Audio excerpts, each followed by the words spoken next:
Did I ever think we'd be a band for 6 years? I never really thought that far ahead. Did I ever think we'd be this big? I know how big we are. We're not that big. We're just like, you know, just a hardcore band. Did I know when I first, at the first terror practice ever, did I know we were gonna be something real? Yeah, I knew we'd be something real. When I heard Nick and Todd play and where my head was at the time, I knew it was gonna be something real. I didn't know how long it would last or how big we'd get, but I knew it was gonna pack a punch.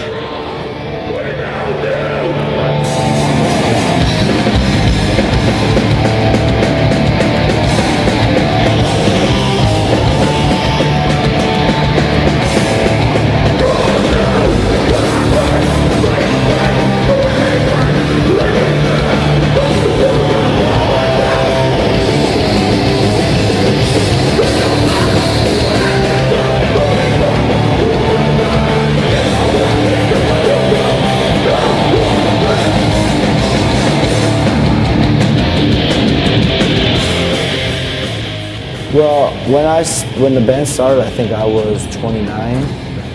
The other two main members of the band at the time were definitely younger than me.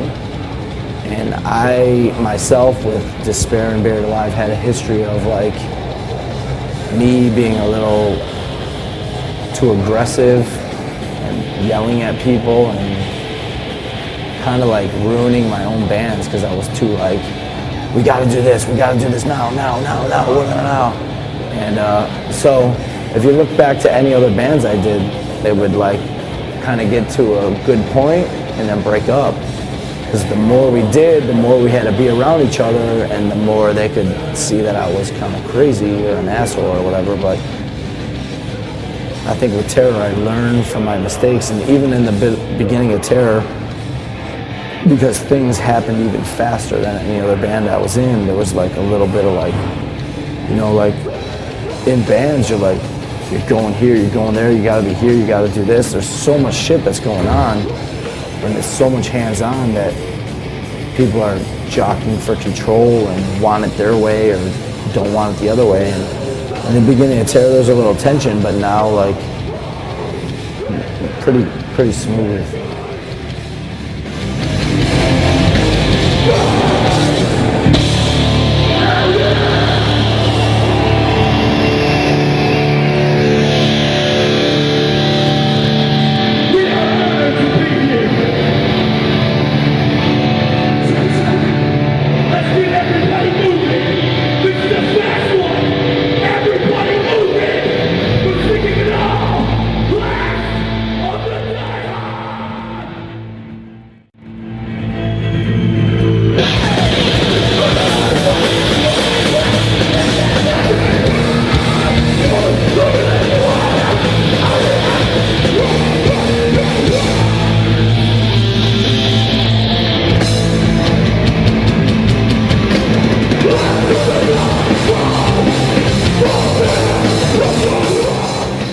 I see Terror always as a positive group, like lyrically, very positive, music, very aggressive, and it's kind of like trying to flip the whole thing of we live in a fucked up world with fucked up people doing fucked up things, but you gotta try to find a way and some peace in this world. That's the whole thing. I mean, there's definitely gonna be some negative things, but like, suffer to return harder, like how that's positive.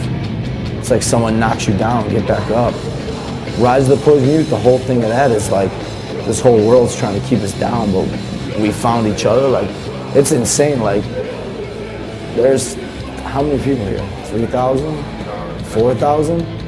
It's, and I look out there and all I see are like Madball shirts, maroon shirts, like hardcore shirts, thousands and thousands of people. Like, these people are all here because they're all fucked up and they need this. And like, I mean, I've traveled the whole world and I find these people and they all can relate to the words and they're all like happy because they have shows to go to and bands to believe in. That's like the whole vibe of it.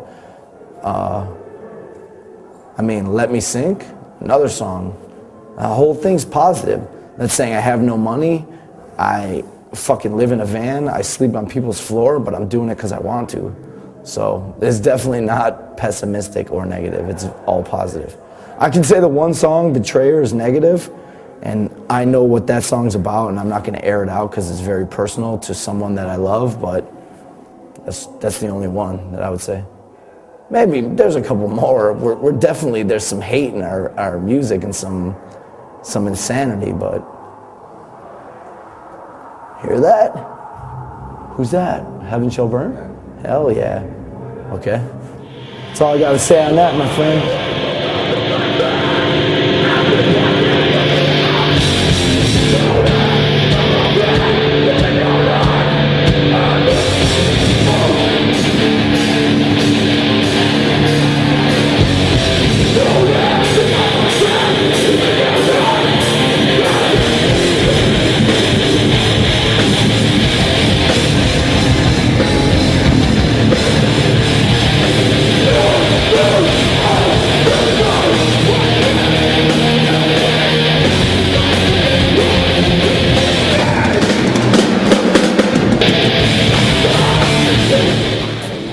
If you look back to all the Terror lyrics, and especially in One with the Underdogs, I addressed it.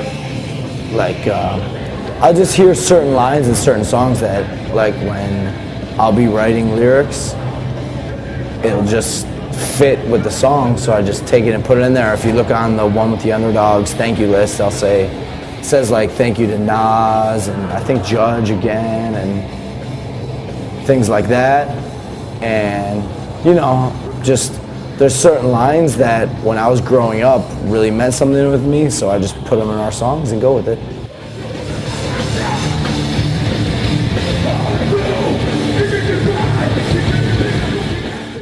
I absolutely believe that if I didn't find hardcore, if hardcore didn't find me, that I would be fucked.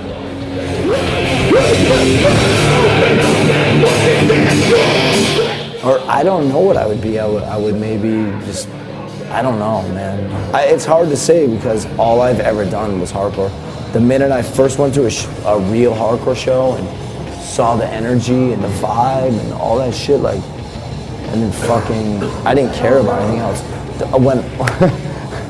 When before hardcore, all I cared about was sports.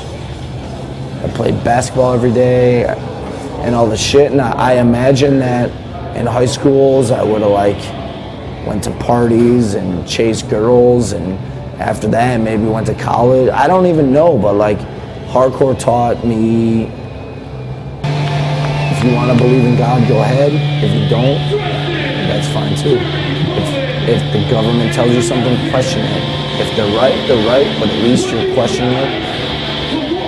If you don't want to drink, that's fine. If you do, check yourself. If you're fucking, there's so many things. Like, I was vegan for 14 years because of hardcore.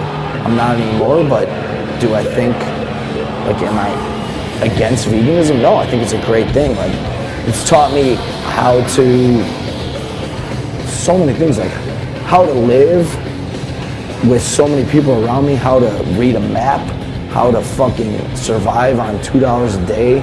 It's also like took me across the world.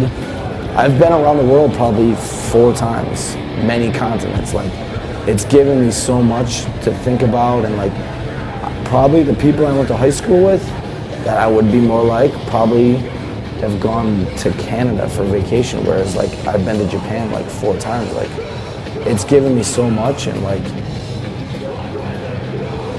I guess I have like an addictive personality with like drinking and stuff like that, so it's hopefully kept me in check a little bit, whereas people I know from that I grew up with, when they had nothing else to lean on, so all they did was drink, and they're a lot more fucked up than me, so.